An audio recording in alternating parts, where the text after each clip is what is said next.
Di awal film, kita diajak pergi ke negara Hong Kong. Di sana ada segerombolan orang-orang yang sedang buru-buru menuju pelabuhan. Di sana, mereka seperti diam-diam menaiki kapal dan berkumpul di dalam kontainer. Mereka diperintahkan untuk tetap berdekatan karena perjalanan akan terasa dingin. Namun terdengar ada seorang yang batuk dari sekelompok orang-orang itu. Film pun dimulai. Scene dimulai dengan perempuan yang tengah ditolong oleh regu penyelamat karena mobilnya terperosok. In Hye, seorang dokter di salah satu rumah sakit di daerah Bundang, Korea Selatan. Tapi bukannya berterima kasih kepada Jigu yang sudah menyelamatkannya, In Hye malah kesal karena ada barang yang berisi data penting di tasnya yang tidak bisa ditemukan. Karena Jigu terpesona dengan kecantikan In Hye dan mengharapkan kata terima kasih dari In Hye, akhirnya Jigu datang lagi ke lokasi kecelakaan In Hye untuk mencarikan tasnya. Scene berganti di mana kontainer itu sudah sampai di Korea Selatan dan ada 2 orang yang bertugas menerima kontainer itu. 2 orang tersebut adalah Byung-woo dan kakaknya. Betapa terkejutnya mereka ketika kontainer dibuka, semua orang yang ada di dalamnya sudah menjadi mayat.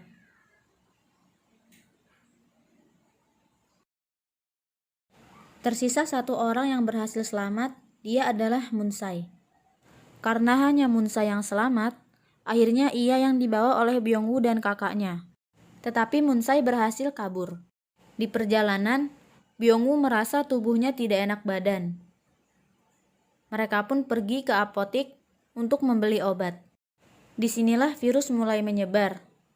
Byung-woo mulai batuk tanpa henti dan didiagnosis sakit flu berat. Namun belum ada yang menyadari virus tersebut.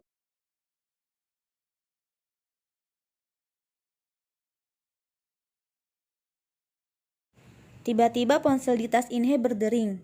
Ternyata itu adalah Mire, anak perempuannya In Hye. Mire berkata kalau In Hye telat menjemputnya. Jigu pun bergegas ke tempat Mire untuk mengembalikan tas ibunya yaitu In Hye. Jigu menemukan kesamaan antara Mire dan In Hye, yaitu sama-sama memiliki sifat yang cuek dan dingin terhadap orang asing. Saat kakaknya Byung-woo sibuk mencari Munsai yang kabur di jalanan, Byung-woo tidak sengaja terus-terusan memencet klakson mobil yang membuat kakaknya kesal. Tapi ketika kakaknya datang, keadaan Byung-woo sudah parah ditambah batuknya mengeluarkan darah.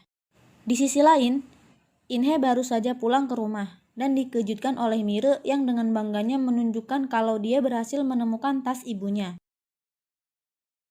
Sebagai imbalannya, In Hye memasak tteokbokki kesukaan Mire.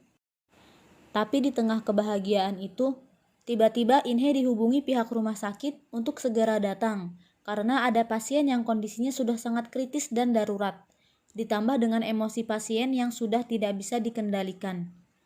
Dengan terpaksa, In Hye pergi ke rumah sakit meninggalkan Mire yang tengah asik memakan tteokbokkinya. Ternyata pasien tersebut adalah Byung-woo. In Hye melihat barang milik Byung-woo dan memeriksanya. In Hye menemukan rekaman ketika mereka berada di dalam kontainer dan menduga bahwa virus itu adalah virus flu burung yang berasal dari orang-orang yang berada di dalam kontainer dan memprediksi bahwa virus akan segera menyebar ke seluruh penjuru Korea Selatan. Ketika kakaknya Byung-woo ditanyai perihal video yang ditemukan In Hye di handphone Byung-woo, adiknya, ia menyangkal dan malah membuat keributan di rumah sakit. Padahal situasinya saat itu sedang sangat mendesak.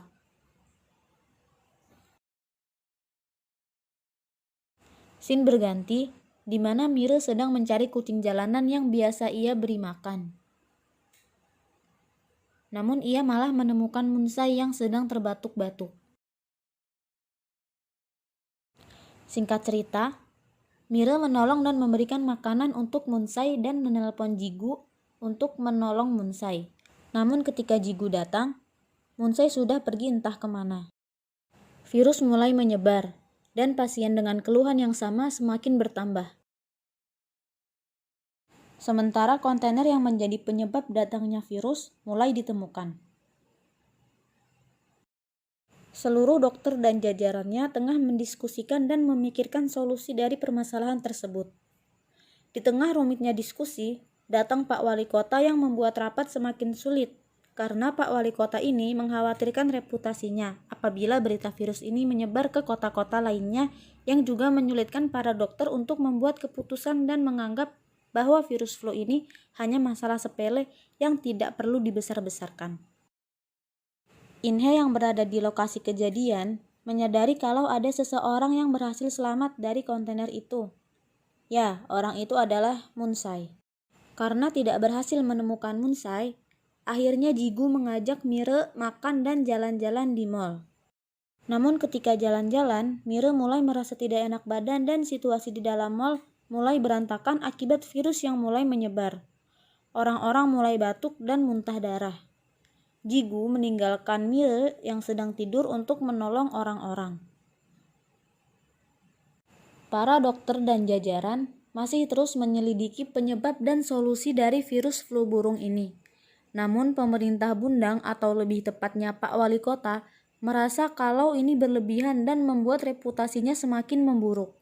Padahal situasi kota mulai benar-benar kacau dan belum ada berita atau peringatan apapun dari pemerintah untuk rakyat Bundang. Setelah Presiden Korea Selatan datang, barulah berita dan peringatan mulai disiarkan di seluruh penjuru kota Bundang. Inhe yang khawatir dengan keadaan anaknya segera menjemput anaknya. Namun Jigu kehilangan Mire di mall dan sedang berusaha menemukan Mire. Tapi situasi semakin tidak terkendali di dalam mall. Di tengah keributan, Mire berhasil ditemukan dan mereka segera keluar dari mall. Ada yang berhasil keluar dari mall, ada juga yang terjebak di dalam mall.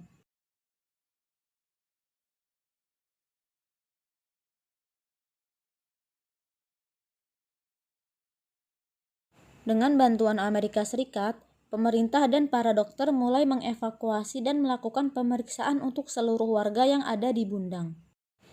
Inhe, yang seharusnya bersama tim medis, tidak sengaja berada di lokasi evakuasi karena mengkhawatirkan anaknya. Di tengah pemeriksaan, Inhe menyadari tanda kemerahan yang ada di leher Mire dan langsung memeluknya. Karena khawatir kalau anaknya tidak lolos pemeriksaan. Di tengah keributan, Inhe berhasil membuat Mire melewati petugas tanpa pemeriksaan.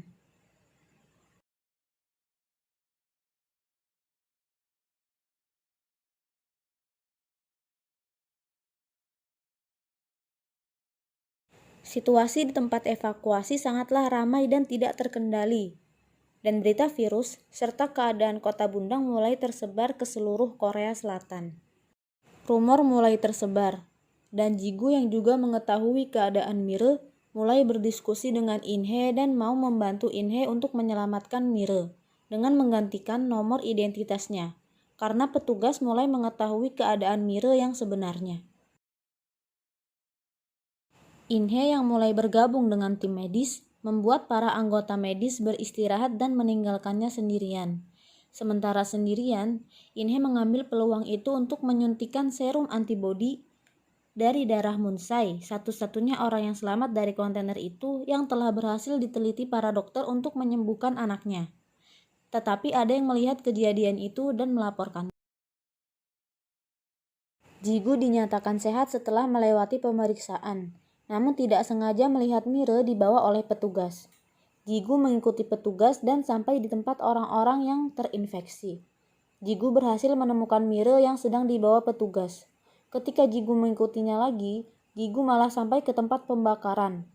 Bukan sampah, melainkan orang-orang yang terinfeksi yang sedang dimusnahkan. Semakin khawatir, Jigu bergegas menemukan Mire. Beruntung setelah ditemukan, Mire masih hidup. Situasi semakin tidak terkendali karena kebenaran bahwa orang-orang yang terinfeksi itu dibunuh atau dibakar dan bukannya dirawat membuat orang-orang di tempat evakuasi menggila dan mulai menyerang petugas. Jigu yang berhasil menyelamatkan Mire terus memberi kabar bahwa keadaan Mire semakin membaik. Tetapi Munsai yang seharusnya tidak terluka karena darahnya dibutuhkan untuk membuat antibodi malah tewas di perjalanan akibat serangan. Suasana semakin kacau. Para warga mulai melakukan demonstrasi dan menyerang para aparat, sementara Jigu masih terus melindungi Mire. Karena Munsai telah tewas dalam perjalanan, sekarang pikiran Inhe hanya ingin menyelamatkan anaknya yaitu Mire.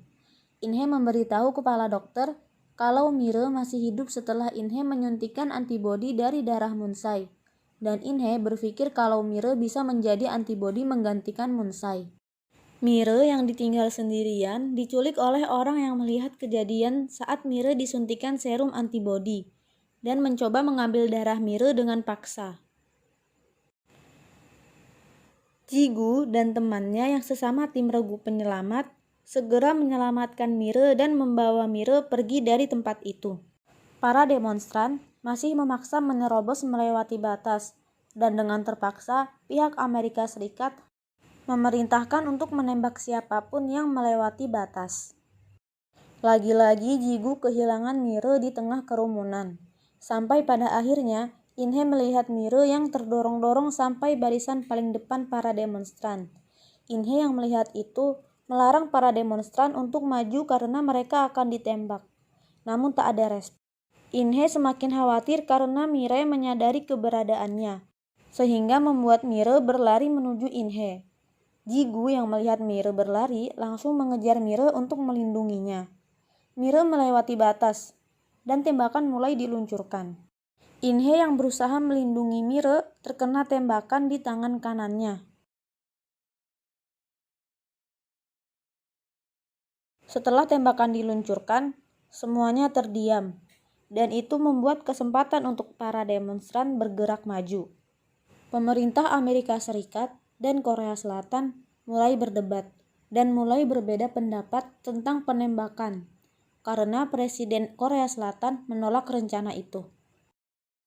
Presiden Korea Selatan mulai melakukan tindakan dengan mencoba menyelamatkan Mire untuk pemeriksaan antibodi dan memerintahkan warga Bundang untuk tenang karena bantuan dari luar kota akan segera datang. Warga mulai mendapatkan bantuan. Begitupun dengan Inhe yang mendapatkan perawatan setelah tertembak. Akhirnya, Inhe mengucapkan terima kasih kepada Jigu karena telah menyelamatkan putrinya. Jigu pun merasa senang. Kemudian, Mire dibawa oleh tim medis untuk diperiksa darahnya dan diproduksi untuk menghasilkan antibodi yang bisa menyelamatkan banyak orang. Film pun selesai.